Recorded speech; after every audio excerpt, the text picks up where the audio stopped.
Since the dawn of human mankind, people were trying to accurately predict the future.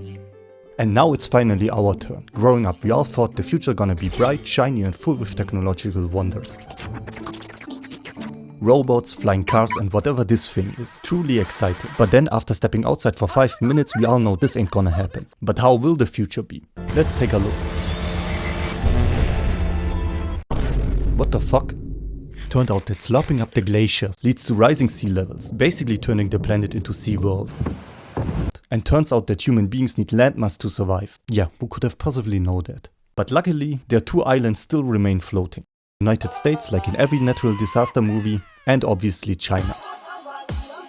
I barely believe that this video will be watched by Asians. So let's stay relatable and take a closer look at the United States. Thanks to climate change, all the seasons have been simplified to just summer and mega summer, turning the island to a dry desert, allowing for some fun activities like getting a heat stroke, getting lost in the desert, and my favorite one is it skin cancer or just a beauty spot. The lucky ones of the remaining populations are living in the only city on this island.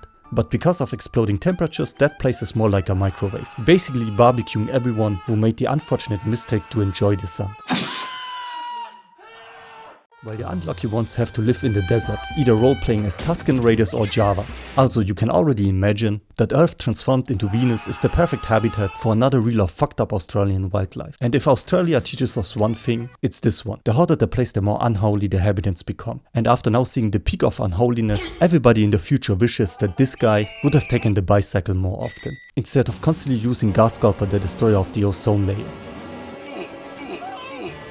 So every trip to the beach becomes a Mad Max movie, fighting off raiders deprived from basic human rights, while simultaneously taming the cannibal version of the creatures from the Australian outbacks.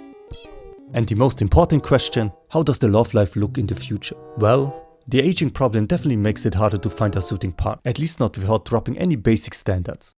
Let's do it! I'm so sorry, Let's do it! So it's just easier to rely on modern alternative sources, obviously in the context of everybody's own respected income. Luckily, most technical issues have been sorted out. Thinking about taking your girl out for dinner? Maybe a fancy restaurant with a good steak and a glass of wine. Nope. You see, producing meat takes a lot of space that doesn't exist anymore. How about fishing? Nope. Thanks to the rising temperature, they got vaporized. But there's now enough algebra all around and mixed with essentially Poseidon's stick creates an unforgettable futuristic culinary experience. But the good thing is, robots produce everything. The bad thing, you still gotta pay for it. But if robots produce everything, and money is still required, then how do people make money? Ladies and gentlemen, I hereby introduce you to the Gunapod.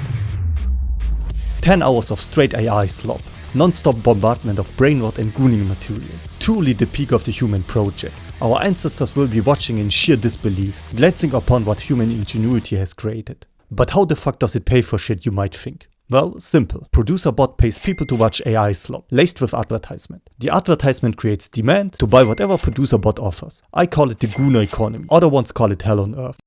If that all wasn't bad enough, China just declared war. Why? Some poor fuck just stumbled upon the last drop of oil. And now the whole world violently ascends to one singular point on the map. The kid who was bullied for being a PC nerd now runs on a 100 kill streak. Java's dead. Lovebot scrapped. How about defecting to China? Nah, there's only the same fate awaiting.